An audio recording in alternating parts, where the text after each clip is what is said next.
A campanha ela surgiu em 1999, fruto de um debate internacional sobre o direito à educação, para preparar a atuação da sociedade civil numa cúpula que para a educação é equivalente a Rio+20, para a questão do desenvolvimento, né? Foi a cúpula de Dakar. 10 anos antes, em Jomtien, em 1990, a cúpula seria em 2000. A campanha surge em 99 para incidir nessa cúpula mundial de Dakar. Em 1990 teve a cúpula de Jomtien e os acordos da cúpula de Jomtien, né, o programa de ação dos governos não foi cumprido. 10 anos depois já se tinha essa avaliação e a sociedade civil queria intervir. Então, para vocês terem um paralelo, é bem próximo do que está acontecendo com a Rio+20.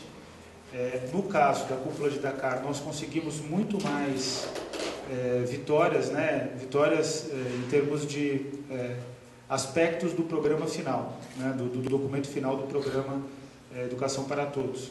Mas, na prática, também, a gente agora encerra em 2015 o Educação para Todos e o resultado permanece sendo o mesmo de Jomtien. Poucos países avançaram. O Brasil, segundo a avaliação da Unesco, dos 160 países que assinam, 165, o Educação para Todos, o Brasil está na 88ª posição em termos do cumprimento das metas.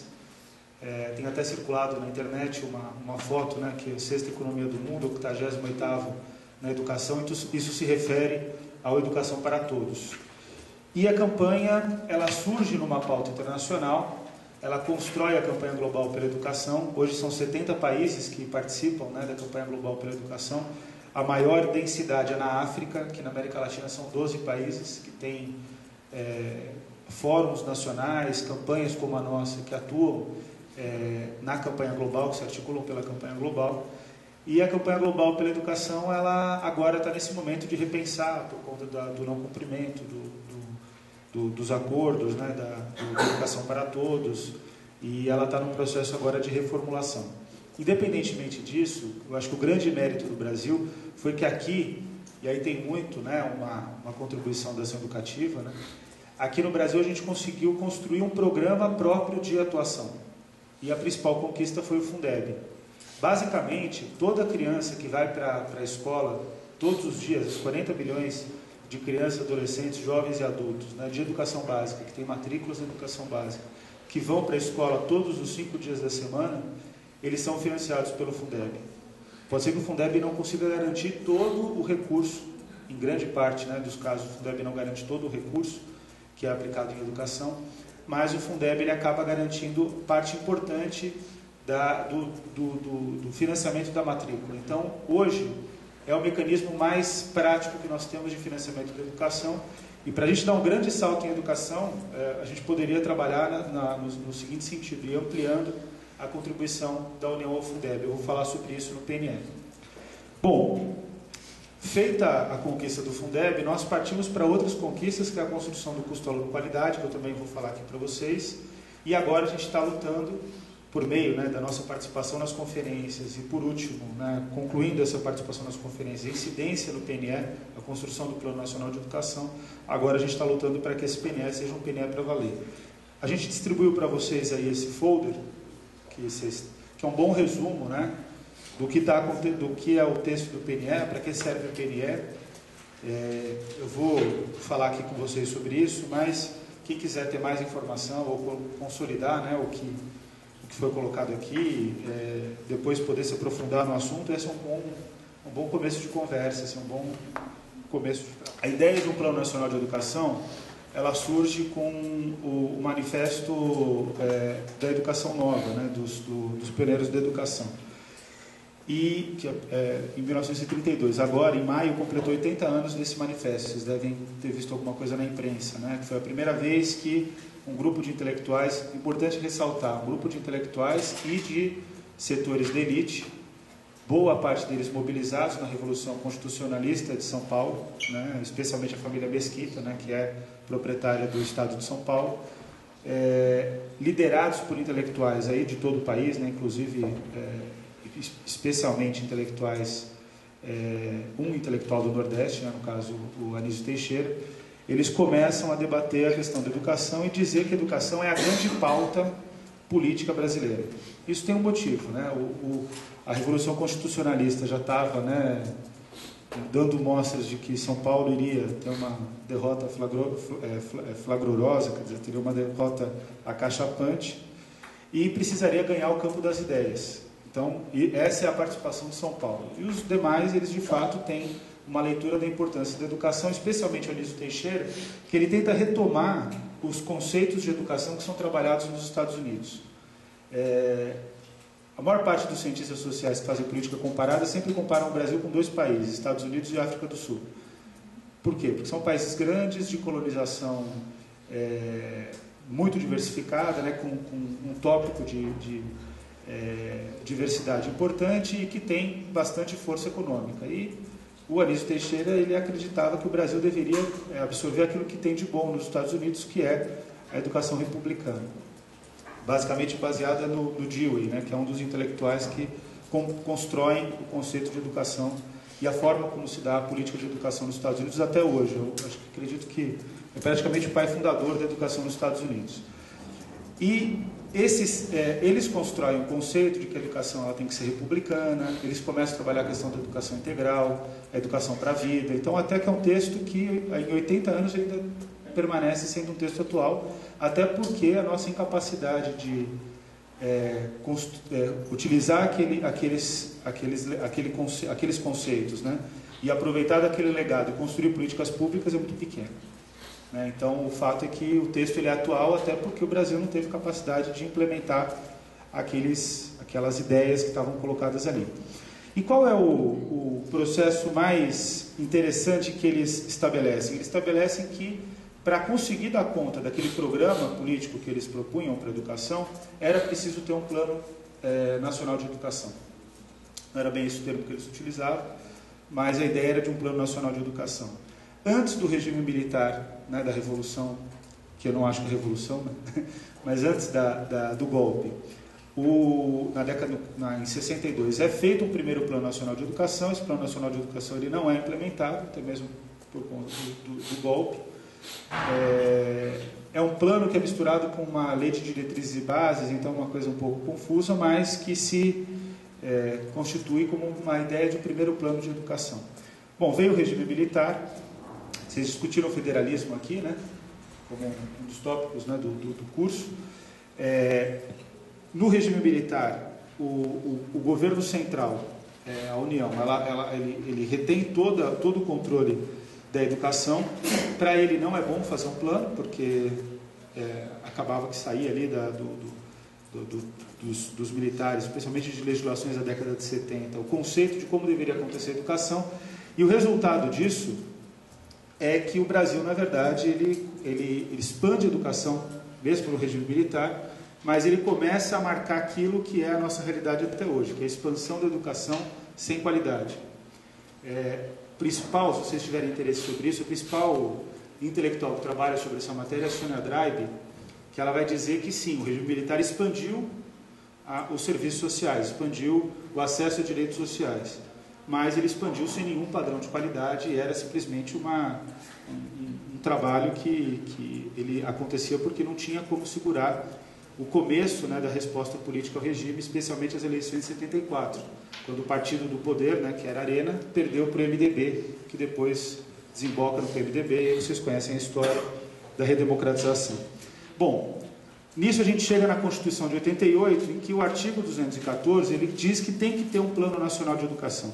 Se tem uma coisa que o Brasil deve comemorar na sua construção do conceito de educação, é o capítulo de educação da Constituição de 88. Ele até já foi bastante modificado, mas ele sempre foi modificado para melhor. E algumas questões do capítulo de educação, elas nunca conseguiram ser desconstruídas. Então, o artigo 212, que vai dizer que os estados e municípios devem investir 25% das suas receitas em educação e a União 18% dos seus impostos, que é uma parte pequena da receita da União, do governo federal. Também depois eu falo mais sobre isso. Em educação. Essa é uma conquista extremamente importante e é o que consegue fazer com que a educação se realize no dia a dia das escolas públicas, né? Outra questão que a Constituição estabelece é o conceito de padrão de qualidade, na época padrão mínimo de qualidade. Se vocês pegarem toda a literatura internacional, muita gente critica a ideia de padrão mínimo, né? mas toda a literatura internacional vai mostrar que toda federação, como o Brasil, então no caso a Alemanha, precisa de um mínimo. Exatamente. A luta sempre é a conquista do mínimo. Isso a Constituição traz. A Constituição traz 3 elementos fundamentais, 2 elementos e agora tem um terceiro, 3 elementos fundamentais, já na reforma de 2009, fundamentais para o estabelecimento do direito à educação, que é o artigo 23 da Constituição, que inclui a educação como as políticas que devem ter cooperação entre os entes federados, União, Estados e municípios, então eles devem trabalhar junto para a realização do direito à educação. O 211, que é o regime de colaboração, e o 214 agora, depois de 2009, que é o Sistema Nacional de Educação. Então, o capítulo da educação ele traz esse elemento importante. E no conceito da reforma de 2009, a ideia de Plano Nacional de Educação serve para quê? Para articular o Sistema Nacional de Educação. O que seria o Sistema Nacional de Educação? Seria o ordenamento, né, a organização política administrativa para a realização da educação, considerando a cooperação do governo federal, do governo estadual e do governo municipal. Então, essa que é a ideia do sistema, e também trabalhando sobre conceitos de quais são as obrigações mínimas, quais são as responsabilidades de cada ente. Então, é o que a gente, na verdade, deve lutar para que aconteça. Bom, fazendo esse referencial geral do PNE, qual é o desafio que está colocado agora na agenda? É construir um bom PNE que, de fato, consiga dar conta dessas necessidades. E aí é importante trazer para vocês um pouco de como esse processo foi construído pela sociedade civil. A sociedade civil, ela é muito franca na sua forma de agir, né? Então, eu acho que essa é uma característica positiva. A gente trabalha por princípios, né, enquanto os governos trabalham por conjunturas. E na ideia de trabalhar por princípios, a gente apostou que as conferências nacionais de educação, então a primeira, Conferência Nacional de Educação Básica, 2008, e a segunda, Conferência Nacional de Educação, em 2010, Salomão foi delegado da CONEB, né, da de 2008. 2010 você não conseguiu. Contrário. Então ele foi delegado na CONAI e não da CONEB. A gente trabalhou na perspectiva de que as conferências construiriam o Plano Nacional de Educação. E aí a gente foi visceral, né? A gente construiu mais de 160 emendas ao documento final, ao documento base, aliás, das conferências, tanto da CONAI como da CONEB. Fez aprovar, só não aprovou uma, que era sobre sistema, das que eram de fato importantes. Para nós, dentre das 160 importantes, eram 150, né? Então a gente aprovou muita coisa. Fez com que esse conteúdo fosse aprovado, e aí a gente pressionou o governo para que lançasse o PNE, lançasse sua proposta de PNE, porque a iniciativa de um plano normalmente é do executivo. O Brasil tem uma tradição muito complicada em termos de legislação, porque o presidente da República, ou o governo federal, ele tem um forte poder de iniciar projetos de lei, tanto por medidas provisórias, como vocês viram, né, que foi colocado, né, no vídeo do Fundeb, como também sobre projetos de lei geral. Esse dispositivo do Executivo enviar projetos de lei para o Congresso, praticamente entre as grandes democracias, só acontece no Brasil. Então, nos Estados Unidos, por exemplo, a reforma da saúde do Obama, ele teve que negociar com o parlamentar para que o parlamentar apresentasse. Ele pode defender no Congresso, mas ele não tem o poder de apresentar. Aqui no Brasil é diferente, então o governo Lula enrolou demais para mandar o projeto de Plano Nacional de Educação. Para vocês terem uma ideia, a CONAI foi finalizada em abril. A data é ruim, né, porque é 1º de abril, né, que é o dia da mentira, mas ela foi concluída em abril. E ela poderia ter o projeto enviado já em junho, quer dizer, antes do processo eleitoral, até no máximo junho, porque também os conteúdos da CONAI não eram nenhuma surpresa para o governo. A gente já conseguia identificar tendências, né? Ele poderia ter trabalhado. Mas não, eles protelaram. Inclusive nós ficamos sabendo que eles não queriam lançar o projeto, né, naquele momento. Eles queriam que fosse o último ato do Lula, em 27 de janeiro, ou 27 de dezembro. Ele assumiria, né, ele passaria o cargo para Dilma em 1º de janeiro, então ele queria, assim, a última ação, mandar o projeto. Por quê? Porque o projeto era tímido, então a gente já tinha essa avaliação, né, que o projeto viria tímido. A gente não conheceu o projeto e quando ele chega ele foi muito mais tímido do que a gente imaginava. E aí começa toda uma luta que a gente faz, e aí é importante a gente ter uma clareza. Nunca dá para acreditar que os governos vão tentar avançar. Os governos eles sempre trabalham sobre o mínimo denominador comum, quer dizer, aquilo que no mínimo eles podem...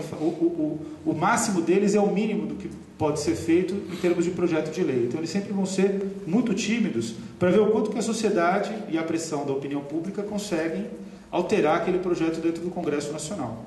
Sempre é assim. Não tem outro precedente, né? Sempre o governo ele é muito tímido até como uma tentativa de ver aquilo que a sociedade consegue mudar. E outra questão importante, nenhum governo quer plano no Brasil. Planejar no Brasil é praticamente proibitivo. Por quê? Porque um plano orienta as ações de governo. O governo vai ter que responder sobre aquele plano. Então ele perde na cabeça dele liberdade de agir. Então os governos eles sempre pensam como governos, eles nunca pensam como governos que estão chefiando o Estado, que vai além dos governos e que inclui a prestação de serviços, o respeito aos direitos da sociedade. Então a gente, com base também nessa consciência, quando recebeu o projeto, trabalhou, construiu emendas, foi a primeira rede que construiu emendas, a gente construiu emendas antes de ter sido indicado o relator. Então a gente foi muito mais rápido do que os parlamentares. O maior segredo de atuar na sociedade civil é ser mais rápido do que qualquer outro ator. Se a gente não é mais rápido, porque quem é mais rápido vai ditando o ritmo do jogo, né? Então a gente foi pautando, né? Pautou primeiro a questão das emendas, que o projeto, a gente apresentou mais de 100 emendas, então isso demonstrava que o projeto era ruim. Nenhum projeto bom recebe 100 emendas, vocês concordam, né? Quer dizer, um projeto de 20 páginas praticamente inalterado de cima a baixo. Depois a gente trabalhou sobre a forma como deveria ser feita a tramitação, pressionando a tramitação. Finalizado isso, a gente partiu para as audiências públicas, teve presença nas audiências públicas. Aí isso tudo até outubro o projeto é enviado em 15 de dezembro de 2010. A nossa pressão para que o Lula enviasse o projeto surtiu efeito. Ele queria enviar em 27 de dezembro, a gente fez enviar em 15. Depois disso, isso foi em dezembro. Então, de janeiro a outubro, a gente faz esse processo de trabalho que eu contei para vocês. E chegando em novembro, o relator apresenta a sua primeira proposta de substitutivo, que era terrível, assim, não incorporava praticamente nada do que aquilo que a gente tinha proposto. A gente vai para cima, briga, né? A única boa notícia é que ele já tinha incorporado o custo aluno qualidade. Mas a gente vai para cima, briga, e na segunda proposta de substitutivo, já em março desse ano, o substitutivo é bem melhor. Qual é o drama de toda essa história? É que o PNE passado, que teve só 1/3 das suas metas cumpridas, então vocês lembram que eu coloquei para vocês que governos não gostam de seguir planejamentos gerais, né? Nem o governo Fernando Henrique Cardoso, nem o governo Lula trataram o PNE como uma prioridade. O governo Lula, né, especialmente sob a gestão do ministro Fernando Haddad, ele priorizou o plano de desenvolvimento da educação, que era um plano de governo, em detrimento do PNE, que era o Plano Nacional de Educação, que é um absurdo, né? Ele deveria, inclusive, fazer com que o PDE servisse como um instrumento para cumprir o PNE, né, que é o Plano Nacional de Educação. Então, o plano passado tinha sido cumprido, só que ele concluiu em 2010 e até hoje a gente não tem um plano em vigor, o que significa que a educação brasileira ela não tem um eixo de diálogo comum. Bom, o resultado disso tudo é que agora teve a votação do substitutivo global. A principal questão que está sendo debatida é o financiamento da educação. Vocês já devem ter visto, né, algumas mobilizações pelos 10% do PIB. Para nós, 10% do PIB é uma conta, né, a gente apresenta aí no folder. Na verdade, para nós é 10,4% do PIB, não é nem 10%, para garantir um padrão mínimo de qualidade. Se vocês quiserem ter uma ideia do que é padrão mínimo de qualidade, é uma escola digna. Infelizmente, a gente ainda não conseguiu avançar. O Brasil está tão atrasado em termos de garantir escolas dignas, né, espaços dignos para o ensino-aprendizagem, que a dignidade é o ponto que a gente considera que é padrão mínimo de qualidade. Não poderia ser. Mas o fato é que hoje essa é a referência. E a gente conseguiu fazer com que o governo avançasse de 7% que ele propunha para 8% do PIB de investimento público em educação pública. Porque outro debate que está colocado é que o setor privado ele quer que o investimento público também possa ser revertido para o setor privado. Quem observa, né, os índices de evasão escolar, escolar também, os índices de evasão no ensino superior, na educação superior, vai perceber que o ensino privado ele não é um ensino que de fato tem garantido qualidade. Então, reverter recursos para eles é muito mais investir numa fábrica de diplomas do que numa fábrica de educação. E, aliás, a educação não deveria nem ser fábrica. Então, é um problema posto. Qual é a questão que nunca está colocada e a questão mais importante, que é a questão que a gente tem que brigar? É até interessante ver esse processo da Rio+20, porque ela aponta esse aspecto na agenda. A educação faz parte de um processo geral de desenvolvimento, que não é um desenvolvimento só econômico, mas também é um desenvolvimento social e ambiental. Então, o projeto do Plano Nacional de Educação ele tinha que fazer esse diálogo. Qual é o papel da educação no projeto de desenvolvimento econômico, social e ambiental do Brasil? Não faz. Infelizmente, o projeto ele é um projeto da educação para a educação. E deveria ser um projeto da educação para o Brasil. Né?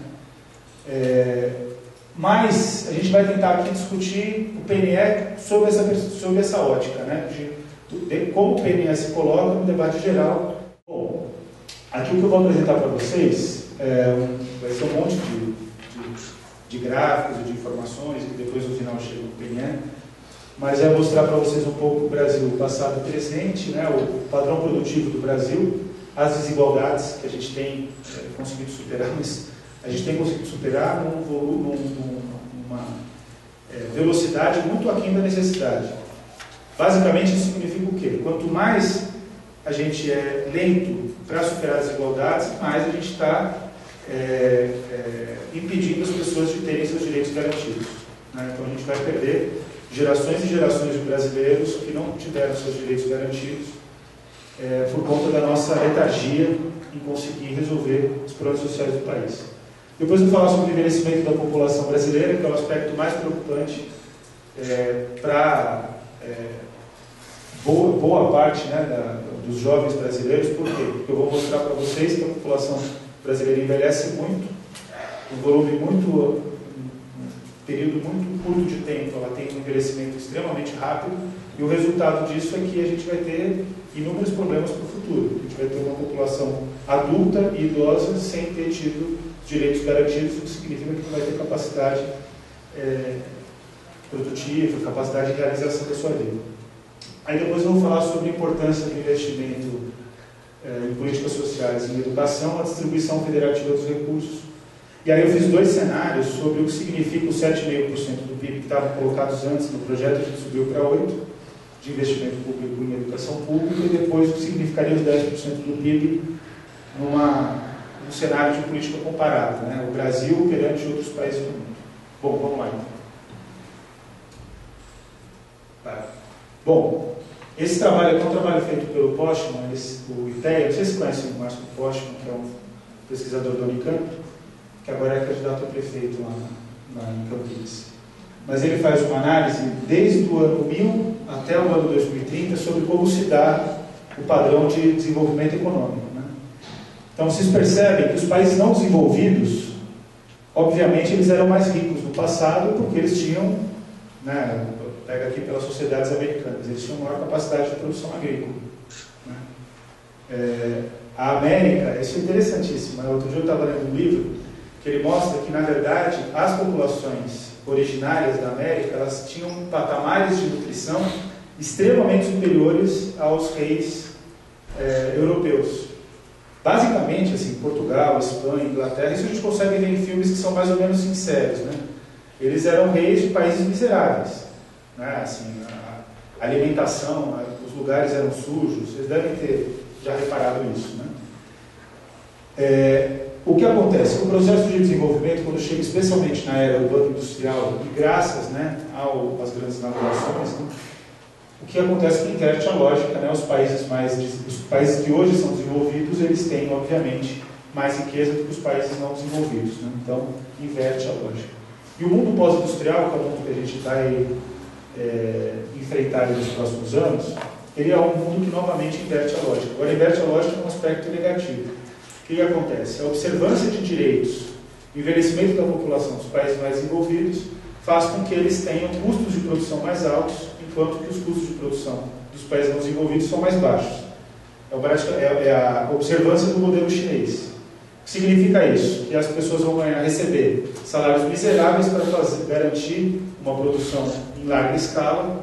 Os países mais envolvidos perdem, né, capacidade produtiva, e o mundo, na verdade, vai ser um mundo que vai ter um conflito sobre a ótica dos direitos, né?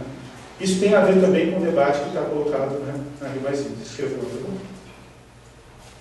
Não, você fez o seu, eu achei que você... Não. Bom, vamos lá. Pode passar essa. Bom, as leis do Brasil, o Brasil ele só segue essa lógica, né, também que foi colocada nos países. Não, isso é sobre produtividade nacional, referência do PIB, comparado dos países. Bom, como que está a questão dos padrões de mudança socioeconômica no Brasil, né? Isso vai até 2010, que são os dados disponíveis, né? Mas o primeiro padrão no Brasil é o crescimento da renda e da desigualdade, que é de 1960, que é o regime militar, até 1980, né, quando tem a grande crise. Então o Brasil concentrava a renda, crescia, mas concentrava a renda, não distribuía. Esse é o resultado do regime militar. O segundo padrão é a estagnação da renda e da desigualdade. Então o Brasil nem cresce, nem consegue crescer, nem distribuir, né? Foi quando, pelo menos eu, Salomão e boa parte, né, de vocês éramos crianças, que a gente não tem muita memória disso, mas era um drama, né? Porque tinha um processo de inflação, quer dizer, o que você comprava hoje você já não conseguia comprar no dia seguinte. Então é um processo extremamente danoso. Bom, vem o Plano Real, e aí especialmente, né, a vigência dos programas de transferência de renda com Bolsa Família, estabelece o terceiro padrão, que é o crescimento da renda e redução da desigualdade. Qual é o problema central aí? O problema é que, obviamente, o Postman é uma pessoa do governo, então ele paga em 2010. O problema é que se a gente fizesse uma comparação internacional, para o Brasil conseguir garantir um padrão mínimo de renda per capita, né, comparado com os países mais desenvolvidos, a gente tem hoje R$19 mil de renda per capita, cerca de R$19 mil de renda per capita, PIB per capita, né? Se a gente fosse comparar com os países mais desenvolvidos, que tem cerca de 50, 60, a gente demoraria até 2050 para obter esse patamar. Então, quer dizer, isso mantidas todas as condições de temperatura e pressão, incluindo pré-sal, etc. Então, significa que a gente está melhorando, mas está muito distante de melhorar na medida do necessário. Tá certo? Então, o nosso problema no Brasil sempre é um problema de velocidade. A nossa velocidade ela praticamente inexistente, né? É uma grande lesma gigante. Bom, vamos lá então. Bom, aqui é uma questão importante, por quê? Porque o que acontece? Qual é a forma do Brasil conseguir superar e conseguir andar mais rápido? É garantir direitos sociais. Isso, se vocês pegam, por exemplo, quem trabalha com economia e que faz projeção de longo prazo, bons economistas, né, que fazem projeção de longo prazo, independentemente da matriz ideológica deles, eles podem ser liberais, não liberais, podem ser heterodoxos, podem ser keynesianos, não importa. Independentemente de qual é a referência intelectual deles, eles vão dizer que no longo prazo, o que faz um país se tornar um país sustentável é acesso à saúde e educação e aproveitar a capacidade produtiva dos jovens, né?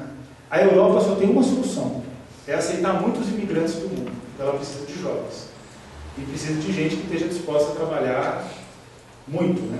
Infelizmente essa que é a situação europeia. Bom, e uma questão importante que é a questão do peso da indústria no Brasil, porque o Brasil, como vocês vão observar, em 80 para 2008, o peso da indústria era muito maior. Qual é a questão da indústria? Indústria não é você conseguir fazer uma planta para todo mundo apertar parafuso. Hoje, indústria, você conseguir fazer uma planta industrial para que as pessoas tenham capacidade de desenvolvimento de produtos de alta tecnologia, de alto valor agregado.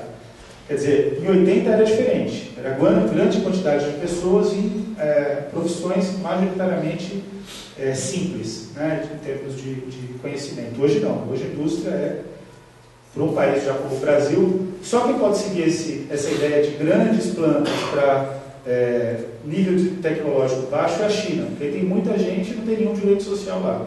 Para o Brasil, o desafio já é outro. E vocês percebem que, na verdade, a gente tem perdido capacidade industrial. Isso é um alto reflexo da nossa incapacidade na área de educação. Ontem eu estava na titulação do professor emérito da UNB, ele trabalha com microbiologia, né? E estavam vários cientistas lá. O que se coloca hoje é que o Brasil tem capacidade científica, quer dizer, tem bons cientistas, mas tem pouca quantidade e não consegue fazer com que a ciência produzida nas universidades sirva para o nosso cotidiano. Então, a gente não consegue transferir a tecnologia, né? Fazer com que a ciência se transforme em tecnologia e ganhe valor de mercado. Então, o nosso problema na educação não é só de qualidade. Qualidade a gente tem, mas a gente tem pouca quantidade. É mais ou menos que o Brasil seria, sei lá, o Brasil seria não vou fazer essa comparação. Falar que seria uma Argentina no futebol, mas não, porque eles têm até bastante jogadores bons, né?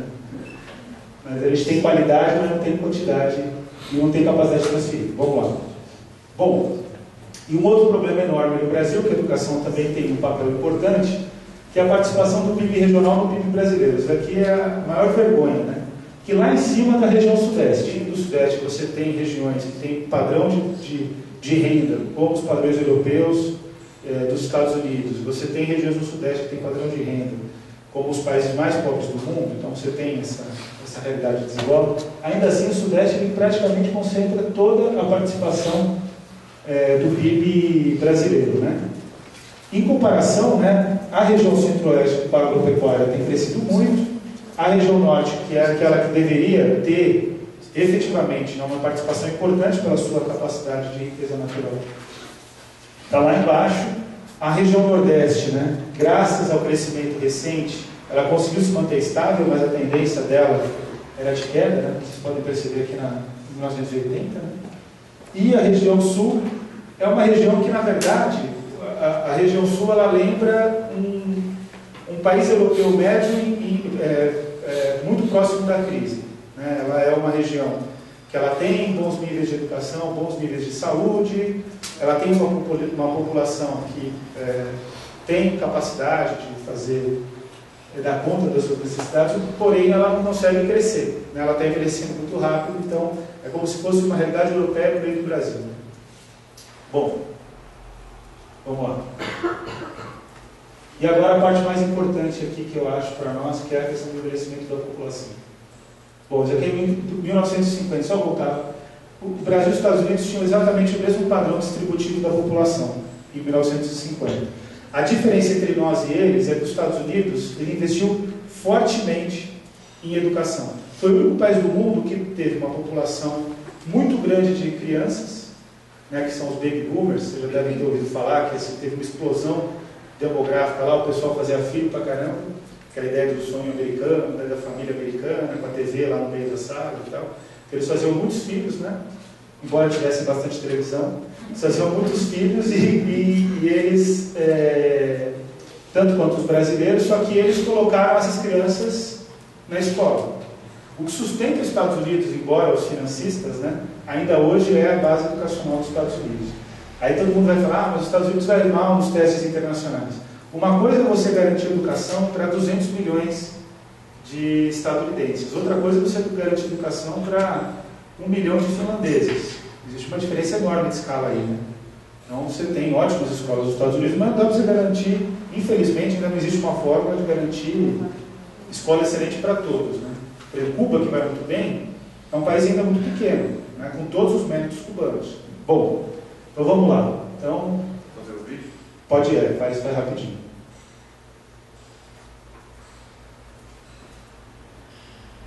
Ups, bom, essa vai ser a realidade que a gente vai... Pode colocar 2040 lá. Isso. Essa é a realidade que a gente vai viver sobre o resultado desse Plano Nacional de Educação. Vocês perceberam que em 50 tinha muito mais bebê do que qualquer outra coisa no Brasil, né, que era essa linha aqui de baixo, e que agora a gente tem, né, 70... 2010 já virou. 2010 já virou. Esse é o começo do SPNE, né? 2020. Aí, ó, vocês têm que acompanhar essa linha aqui dos 15 e 19, vocês vão vendo que ela vai se tornar lá em 2040. Não. A maior parte da população, né, vai estar entre 40 e 44 anos. Resultado, é esse PNE que a gente tem e o próximo PNE para garantir educação de qualidade, pelo menos com padrão mínimo de qualidade, para a grande maioria da população brasileira. A aposta tem que ser colocada agora. Então, a situação que a gente vive é uma situação dramática. né, porque a gente está no limiar de um momento chave do país. A gente deveria ter aproveitado antes, né, deveria ter aproveitado desde 1950, não foi o que aconteceu. Boa parte disso se deve ao regime militar, que foi um momento de exceção em que as coisas não avançaram, expandiram, mas aquele padrão, né? Expansão, mas sem qualidade, né? Então, crescimento da renda sem distribuição, expansão de políticas sociais sem qualidade. E agora, no PNL, que a gente se coloca nesse desafio de garantir com que, na verdade, uma geração abaixo, né, da grande maioria das pessoas que estão aqui tenham, de fato, acesso à educação de qualidade. Bom, colocado o drama, vamos agora para o PNL em si. Isso, importância do investimento em educação. Bom, em primeiro lugar, o Marx tinha uma frase que eu acho que todo mundo acha que a frase mais genial do Marx é o espectro ruim da Europa, o espectro do comunismo, né? Eu considero que não. Eu considero que essa frase é boa, mas tem uma que é muito melhor, que é, quando ele faz uma análise do 18 primário, ele vai dizer o seguinte, que o Hegel, Marx, o grande professor do Marx era o Hegel, né? E como um bom aluno ele queria superar o professor. Ele era até um pouco agressivo nessa tentativa de superar o Hegel, né? E aí ele dizia que o Hegel ele fazia uma análise da história baseada em um conceito de que as coisas se repetiam. Os fatos dos personagens da história pelo menos se repetiam 2 vezes. E o Marx, para analisar o 18 Brumário, ele vai dizer o seguinte: o 18 Brumário é a ascensão de Luís Bonaparte ao governo da França como imperador. Ele vai dizer que a história se repete 2 vezes, a primeira como tragédia, que foi Napoleão Bonaparte, a segunda como farsa, que foi Luís Bonaparte. Existe um discurso que eu adicionaria, né, que além dos fatos dos personagens também haveriam os discursos nesse modelo. Existe um discurso no Brasil que ele surgiu num primeiro momento já como farsa, e no segundo momento ele se repete como farsa, que é a ideia de que investimento, financiamento não importa para o resultado das políticas sociais. Não é a variável mais importante, não é o elemento fundamental para garantir qualidade nas políticas sociais. Já devem ter ouvido várias vezes em debates na televisão, a Globo News é profícua, né, em colocar essa questão no debate, especialistas, entre aspas, que dizem que financiamento da educação não é o mais importante é a gestão. Vocês já ouviram isso? Paulo Renato, então, assim, nossa, ele tinha, eu imagino que ele, assim, os maiores momentos de prazer dele eram no momento em que ele dizia isso. Ele até mudava a feição dele, né? Ele se elevava, né? Qual é o problema dessa questão? Não existe nenhuma política social, nenhuma, que você pode realizar sem recursos. Até porque, basicamente, isso é um consenso em quem trabalha em qualquer área de gestão, e a gestão inclui o financiamento é uma dimensão da gestão, é consenso muito simples, desde uma empresa muito pequena até a gestão pública, que o elemento central da gestão qual é? O que garante qualidade de um trabalho? Qual é o elemento diferencial de um lugar que presta um bom serviço e um lugar que não presta um bom serviço? Não, são os recursos, mas por quê? O que o recurso garante? Qualidade. O elemento central da produtividade e das relações humanas. O homem, né? A pessoa, né? O homem, a mulher. O que significa isso? Que assim, investir em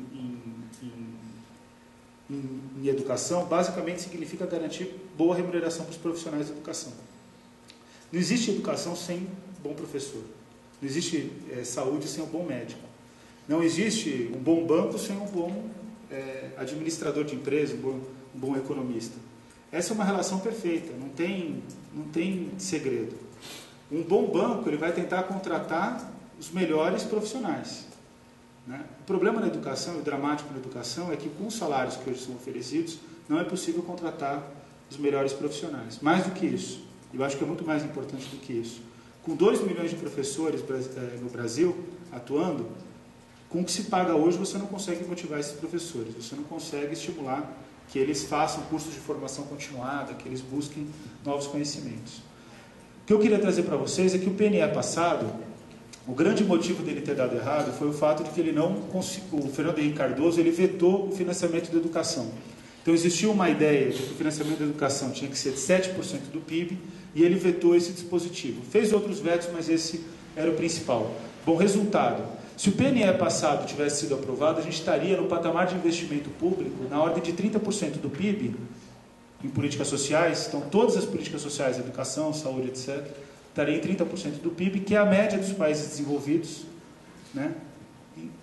E hoje a gente não chegou a alcançar 25% do PIB, quer dizer, a gente está muito aquém. A diferença entre os 25% e os 30% que a gente precisa alcançar é exatamente o que a gente propõe para esse Plano Nacional de Educação, que é 10% do PIB. Então, era para a gente estar no azul, mas a gente continua no vermelho, né, no pontinho vermelho.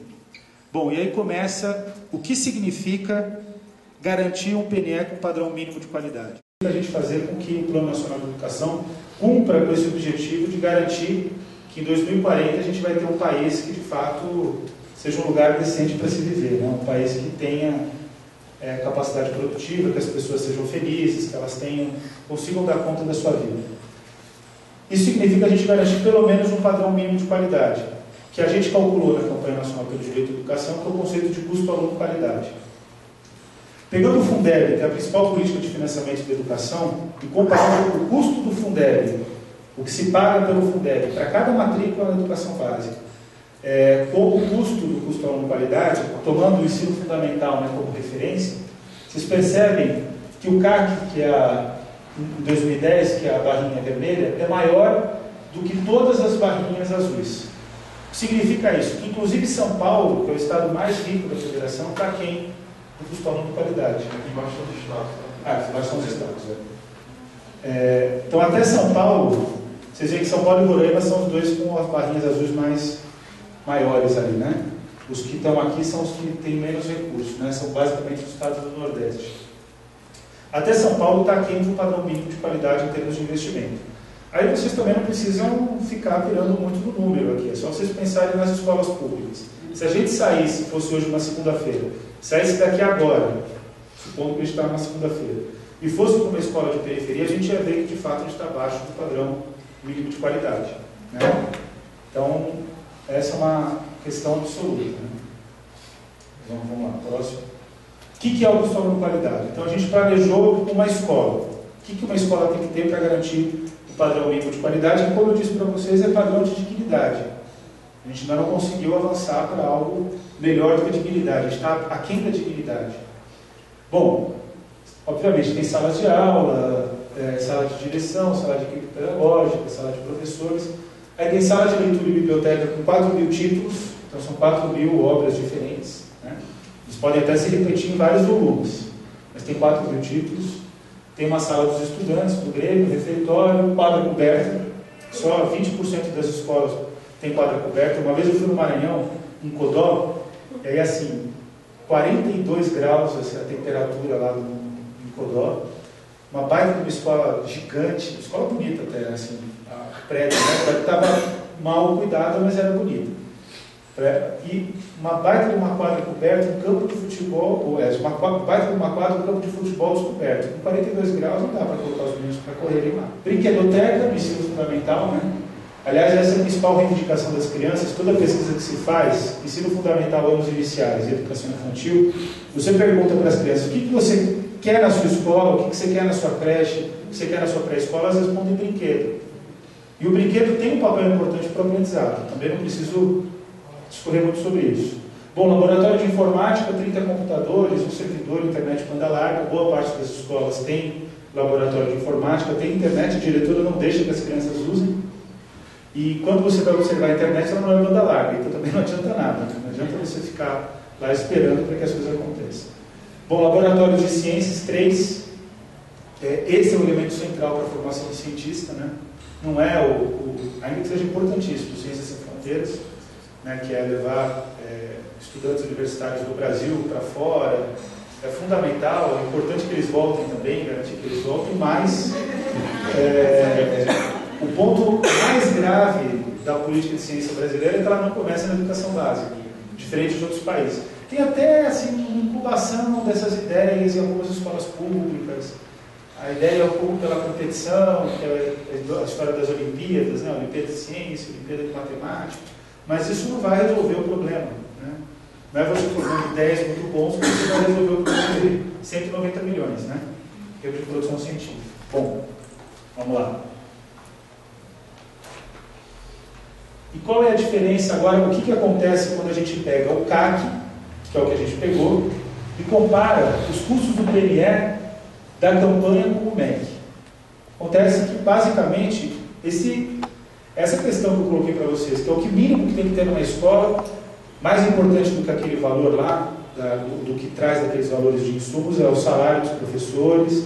80% do custo do CAC é salário de professor, remuneração, carreira e formação continuada. Cada professor, basicamente, para vocês entenderem, a gente tem uma verba de R$500 que ele pode utilizar para a formação continuada dele, com administração na escola. Então a escola vai escolher o curso que cada professor pode fazer. Caso o sistema queira ser centralizado e não queira dar essa autonomia para a escola, o sistema pode pegar os R$500 de cada professor e aplicar no curso que ele queira, qualquer curso que ele queira. Só para vocês terem uma ideia, os últimos contratos de mestrado e formação e especialização nas universidades paulistas têm gerado um custo de R$100 por professor, que faz parte do curso. Então, o volume que a gente calcula é um volume muito mais robusto, né, que daria muito mais conta das necessidades. Bom, mas aí quando a gente compara o CAC com aquilo que o MEC propõe para o PNE, em termos de investimento adicional, isso aqui é o que precisaria ter a mais para garantir uma educação de qualidade no próximo plano. A campanha calcula 23 bilhões para a educação infantil contra 9 bilhões do MEC. Uma diferença grande. Agora, o ensino médio e educação especial é uma vergonha. A gente calcula 3 bilhões a mais, o MEC não calcula nada. É como se você não colocasse nenhum recurso no ensino médio, ainda assim você resolveria o problema do ensino médio. Sim, eu acho que todo mundo vai concordar que isso, no mínimo, eles erraram na conta, né? Interessante que o argumento do ensino médio que vai justamente se construir com base na mudança do perfil etário, né? Isso.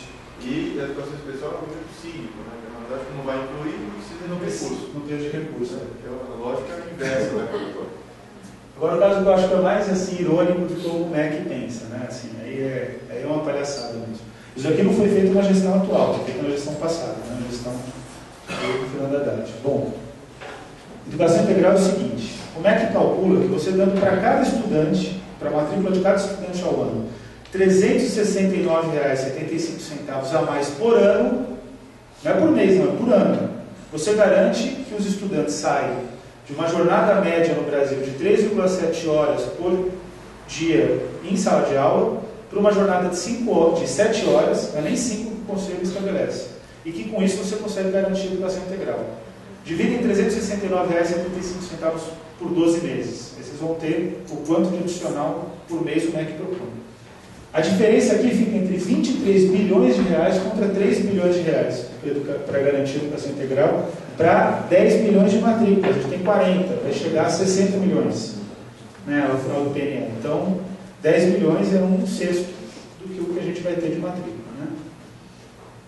Então, assim, é um absurdo. EJA, Educação de Jovens e Adultos. O Brasil convive com uma vergonhosa realidade que a gente não consegue reduzir as matrículas, não consegue reduzir o analfabetismo, especialmente de jovens e adultos. Pior do que isso, a gente tem reproduzido 1 milhão, 2 milhões de jovens analfabetos. Não são adultos, não são idosos, adultos. O MEC considera que o recurso que tem hoje para a EJA é suficiente. A gente já calcula que precisa de 21 bilhões de reais. Então, vocês verem as diferenças das contas que estão colocadas, né?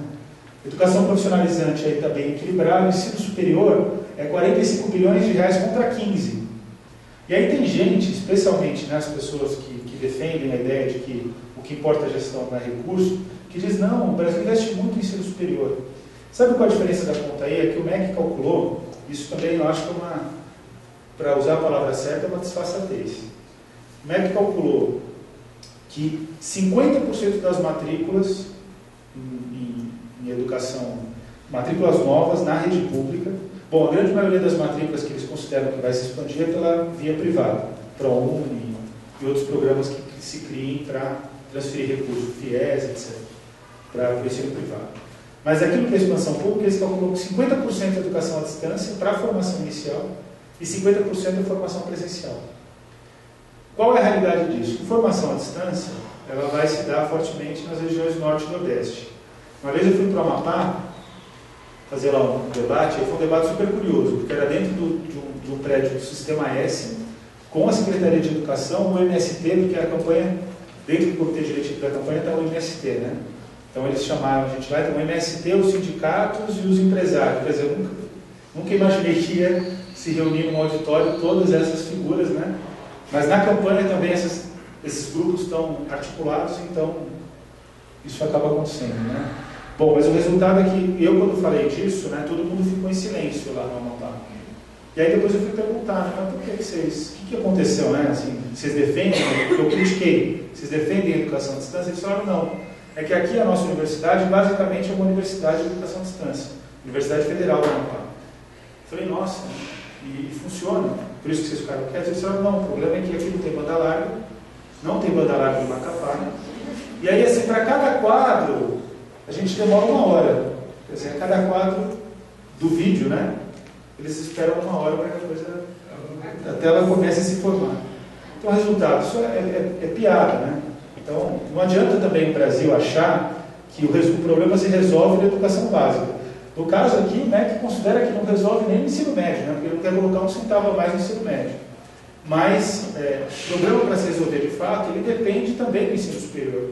A gente tem que superar essa ideia de que tem que investir mais na educação básica, em detrimento do investimento no ensino superior, tem que investir mais no ensino superior, em detrimento da educação básica. A gente tem que ver a educação como um todo, né? Foi um pouco essa tentativa que a gente fez aqui.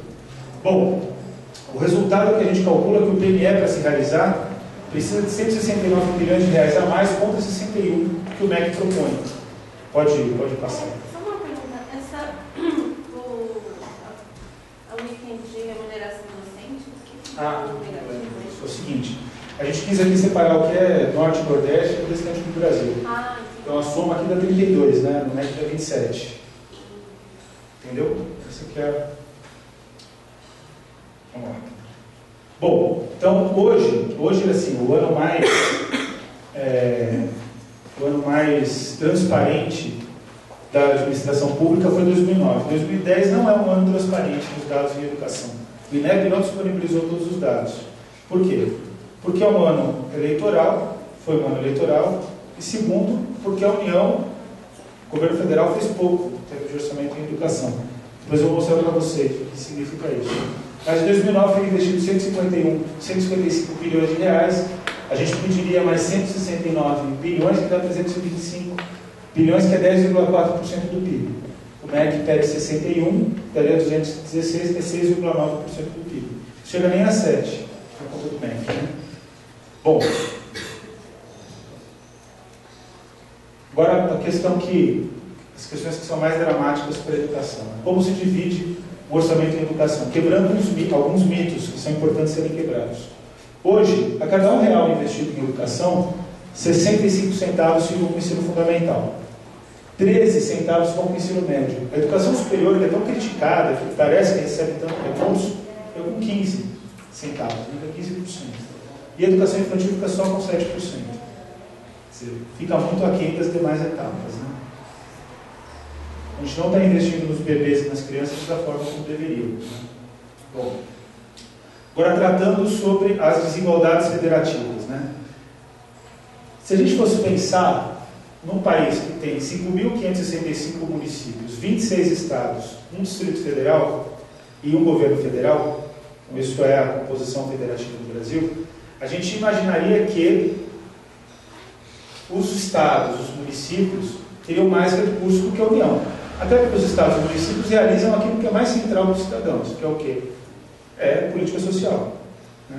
Basicamente, né, na prática, se escreveu muito, o município faz muito mais até do que os estados, né? Até porque o prefeito é pressionado pela sociedade que está lá o tempo todo próxima dele.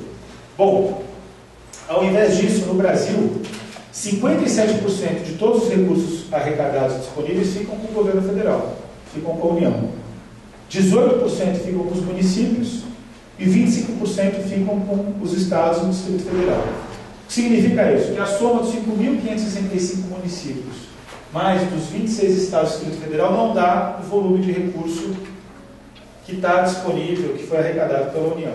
Quer dizer, é uma baita, uma desigualdade, uma vergonha.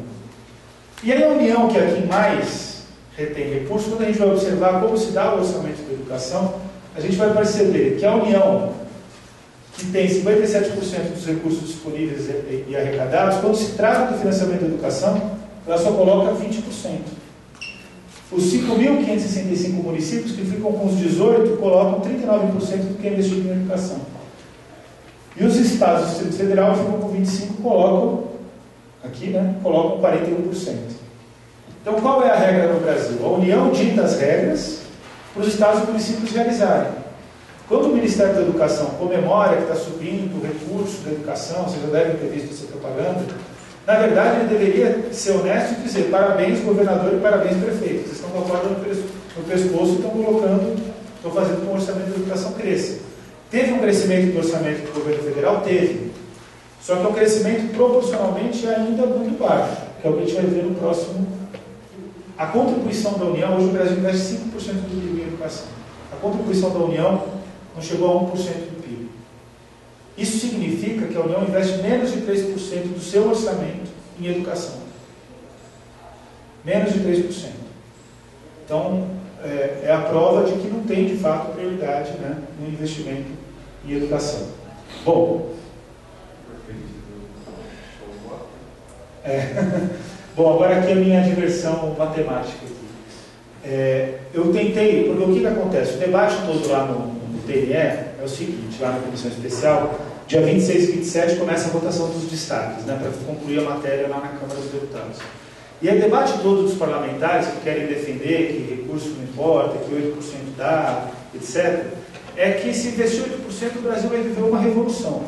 Nossa, a gente vai estar numa situação espetacularmente boa, né? Todo mundo vai ter uma educação de qualidade, sim, isso é possível, etc.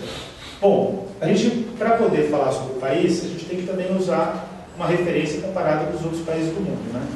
E aí eu peguei fiz duas, vocês vão lembrar de matemática, né? Eu fiz uma função com duas coordenadas, né? X, Y, né? Distribuição X, Y, vocês vão ver lá no gráfico, vocês vão lembrar.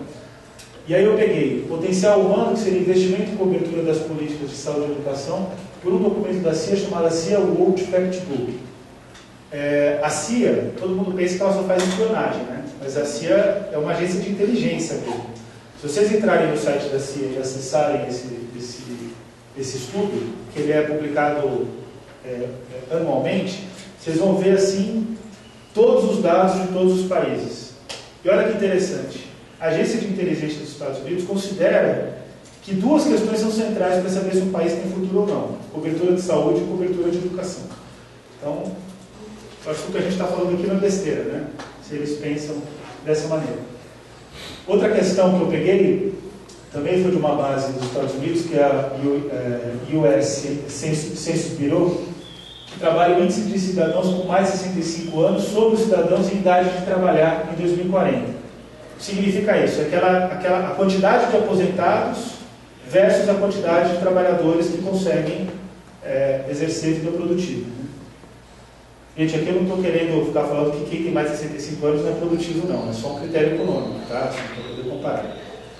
Bom, e aí também com base nos nascimentos até a data, em tendência de fertilidade e migração, né, que dá para trabalhar, que tem esse dado aí. Bom, então os Estados Unidos também consideram que imigração, quantidade de aposentados, quantidade de trabalhadores economicamente ativos também é um critério importante para o sucesso de um país. Né? Bom, e aí eu peguei a ideia de sustentabilidade econômica, que é a capacidade de gerar riqueza, que significa facilidade para abrir e manter negócio, e a base de recursos humanos. Né? A transparência e corrupção, que é o índice do Banco Mundial, que é tudo isso do Banco Mundial. Sustentabilidade previdenciária e razão da dívida pública sobre o PIB, que é o que está matando a Europa. Né? Eles têm uma dívida muito maior do que o PIB deles, né? O que a riqueza. Eles têm mais dívida do que a riqueza que eles conseguem produzir. Bom, vamos lá. Com 7,5% do PIB, essa é a distribuição dos BRICS, então, que é Rússia, África do Sul, Brasil, China e Índia, Alemanha, Reino Unido e Estados Unidos. Né? São os países que eu escolhi lá. Eu vou pegar muito mais do que esse, mas aí a tela ia ficar toda bagunçada aqui. Bom, quem está nesse lado aqui, né, tem um alto potencial humano, mas tem uma baixa sustentabilidade econômica. E quem está desse lado tem alta sustentabilidade, tem uma sustentabilidade econômica positiva e um potencial humano positivo. Graças ao pré-sal, o Brasil estaria com os dois índices positivos, mas vocês percebem que ele está próximo do zero aqui, né? Então é positivo, mas é baixinho. Potencial humano é aqui, sustentabilidade econômica é aqui. Então a gente estaria aqui baixinho. Os Estados Unidos, ainda que tenha todos os problemas que os Estados Unidos vivem, ele tem a melhor relação sustentabilidade econômica e potencial humano. Vocês sabem que o ponto ideal seria até aqui, né? Esse seria o ponto ideal, que aí é a mais alta sustentabilidade econômica, mais alto potencial humano. Bom, Alemanha, Reino Unido e Rússia vão viver problemas graves de sustentabilidade econômica. Por quê? Porque tem muitos velhos e tem políticas migratórias cada vez mais excludentes. A solução para esse país seria aumentar o número de imigrantes, né? A Índia e a China... Oi? Posso fazer uma pergunta? Claro. Eu não entendi por que, por exemplo, a China está lá em cima, assim, por exemplo, no caso, a China não oferece nenhum tipo de seguridade social aos trabalhadores. Não, ela tem altos critérios aqui, ó. Potencial humano, é altíssimo potencial humano, né? Não, então o que acontece com a China e com a Índia é que elas são os dois países que mais estão incluindo pessoas em educação e saúde. E qual é o problema? O problema é que se você inclui pouco na China, supondo que você inclua aí 20% da população em políticas sociais, é mais do que toda a população brasileira. O estado de Xangai, né? Xangai, que foi o que eles conseguiram medir no PISA, já é o primeiro colocado no teste internacional. Então essa coisa de a China não oferece serviço é uma coisa um pouco de 15, 20 anos. No geral, eles oferecem em Xangai e Hong Kong, mas só Xangai e Hong Kong já é mais que a população brasileira e dos Estados Unidos juntas, né? Então, esse é o problema. O dramático da China é o seguinte, aqui, a China é um país que a gente, quando estuda, né, eficiência política, né, mestrado, aí quando a gente ia estudar estratégia, tinha uma matéria lá que é Relações Internacionais e Estratégia Militar. Por exemplo, se a China entra em guerra contra qualquer país asiático, é uma vergonha, né? Porque se eles descem lá para o país e ficam parados, eles já ocupam todo o território, entendeu? Então, quer dizer, a China é o que a gente chama de estatística chinesa. E a Índia vai superar a China em população. Eu fui para a Índia lá, o negócio é... A Índia assim, é um país gigante, né? Não é tão grande quanto o Brasil, não é tão grande quanto a China, mas é muita gente, né? Muita gente. Então... Também como a China é muito concentrado, né? Muito concentrado. Em alguns pontos. Isso, e com cada vez mais gente indo do campo para as cidades, né? Eles vão viver os problemas deles, mas naqueles indicadores, né, qualquer inclusão que eles façam, a Índia agora vai viver o processo da classe C, até está cortando o Bolsa Família, né? E vai ser um negócio... O problema de tudo isso aqui é a sustentabilidade ambiental, a gente não está calculando isso. Se tivesse que calcular aqui, a gente estaria já aqui todo mundo chorando, né? Porque o mundo é muito injusto. Se todas as pessoas consumirem no mesmo padrão de consumo que o brasileiro consome hoje, já seria... A gente não chega em 2040. Não chega em 2040. O mundo vai... Bom, então isso com 10% do PIB. Agora, vendo a variável... Isso é 7,5%, né? Agora, vendo a variável dos 10%. Olha como o Brasil sobe. Então, o Brasil sai daqui, colado no África do Sul, e vai para lá, próximo dos Estados Unidos, né? Na verdade, o Brasil fica com o maior potencial humano dos Estados Unidos, mas menor sustentabilidade econômica, né? Por quê? Porque o Brasil tem muita corrupção e tem muita dificuldade para você abrir um negócio, para você começar a ter uma vida produtiva, né? Então, a gente teria problemas aí para resolver. Então, vocês percebem que assim, eu mantive todos os países assim, estáticos, né, nessa relação e só alterei a variável de investimento em educação do Brasil. Então, é isso que vale 10% do PIB. Entendeu? A gente poder aproveitar a capacidade das pessoas, fazer com que as pessoas possam ser plenas, né?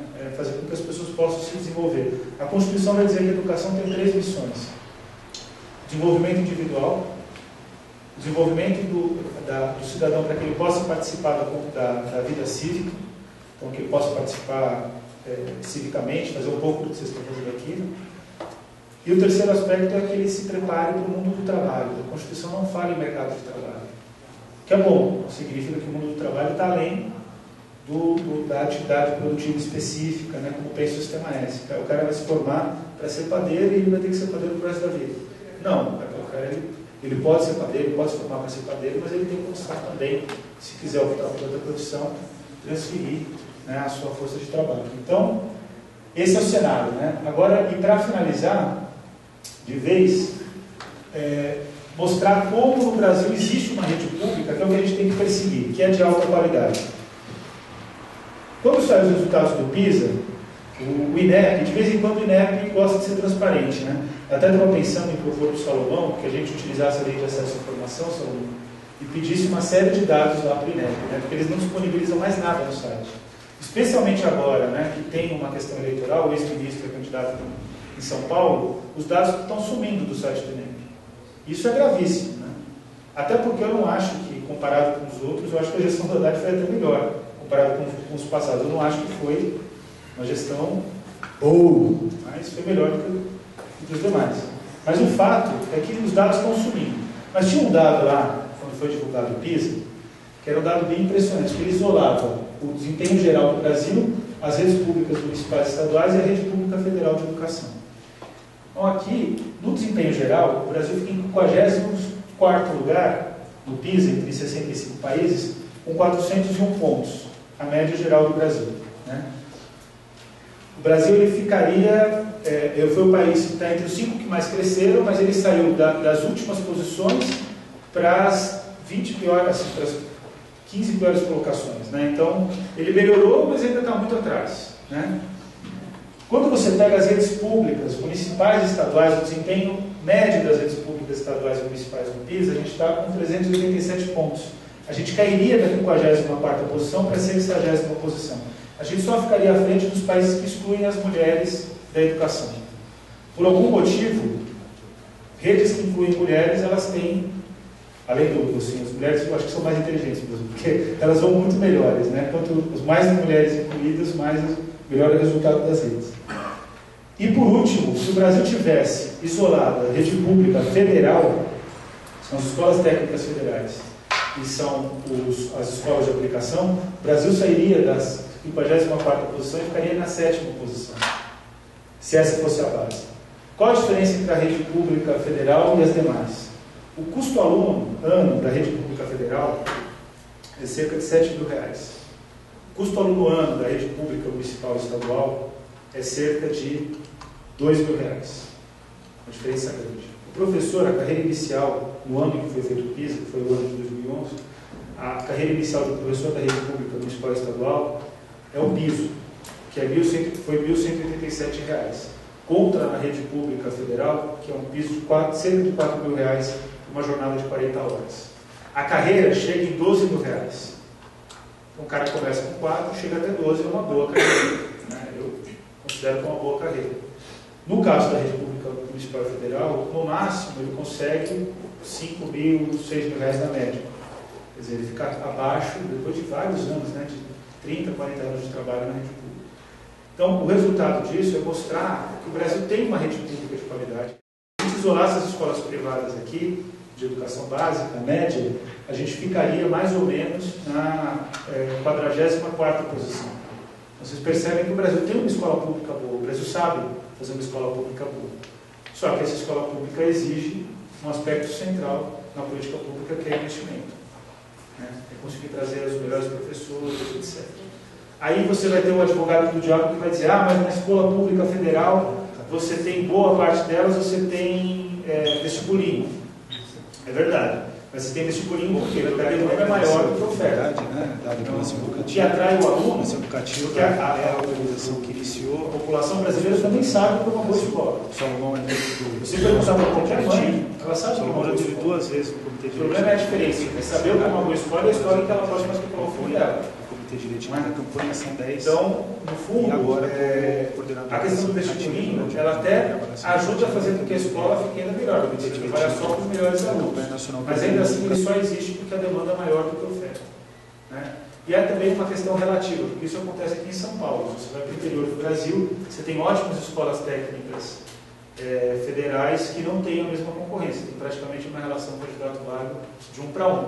Aqui no estado de São Paulo, eu fiz escola técnica na Fizetesp, A Escola Técnica Estadual de São Paulo, ela tem uma relação candidato-vaga 27:1, ainda hoje. Mas, em alguns cursos já tem uma relação de 1:1, e ela ainda continua sendo, o curso que eu fiz foi informática, em outros cursos está 1:1. E ela continua sendo uma das escolas que tem melhor desempenho, quer dizer, tem maior índice de aprendizagem, etc. Então, com isso eu queria dizer que recurso importa sim, né? E que a luta pelo PNE é fazer com que a gente consiga colocar mais gente numa educação com um padrão mínimo de qualidade. Possível para esse plano é exatamente isso, é garantir um padrão mínimo de qualidade com 10% do PIB e em alguns espaços, algumas esferas, garantir um padrão de qualidade próximo dos países mais desenvolvidos, né? Então esse é o desafio. E para vocês terem uma ideia, se a gente investisse 10% do PIB, tem um cálculo de um professor da Universidade Federal de Goiás, se a gente investisse 10% do PIB nesse plano, no próximo plano, então 20 anos com 10% do PIB, a gente conseguiria alcançar, no final desse 20º ano, conseguiria alcançar o padrão de investimento dos países mais desenvolvidos. Então o Brasil estaria fazendo o mesmo esforço que os países desenvolvidos fazem em termos de investimento em educação. Se a gente investir 7% do PIB, a gente só conseguiria chegar no patamar dos países desenvolvidos em 2050. Então a gente demoraria aí, né, 40 anos, o dobro do tempo. Se a gente investir 8% do PIB, ele considera que no final, entre 2040 entre 2045 e 2050, a gente alcançaria o primeiro patamar dos países desenvolvidos. Então, a discussão é do quanto que a gente quer se manter com uma lesma gigante ou se a gente quer começar a ser um pouco mais rapidinho, né? Então, esse é o debate que está em jogo aí. Bom, gente, aqui estão as informações aí da campanha, né? Nosso site, para quem quiser participar das atividades da campanha, o nosso e-mail, o nosso Twitter, que é o Campi Educacau, o nosso Facebook é Campanha Nacional Direito à Educação. Não é Campanha Nacional pelo Direito à Educação. É Campanha Nacional Direito à Educação, porque não cabia na época que a gente criou, o nome era muito grande, né? Mas vale a pena também vocês seguirem lá a nossa comunidade no Facebook, porque tudo que a gente faz está sendo colocado lá.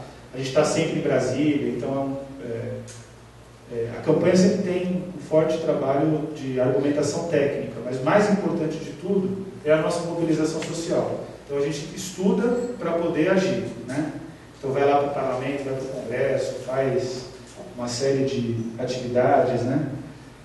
Mobilizações, atos públicos e tal. E a gente vai com essa camiseta aqui, que a gente costuma sortear agora no estado do PNE. Eu e o Salomão cuida de fazer o sorteio com vocês, que é a nossa camiseta do PNE para valer. Vamos sortear às 6 horas da tarde. Tá bom. E só vai ganhar quem tiver presente, né? Essa é a nossa camiseta. Quando os parlamentares veem essa camiseta, eles já ficam morrendo de medo da gente. Eles já ficam todos oriçados, assim. E, bom, então sigam a campanha, aí também está no Twitter, quem tiver vontade aí de manter mais contato aí pelas redes sociais. Quem tiver interesse, vai ser um prazer contar com vocês aí na rede da campanha. É isso, gente. Muito obrigado.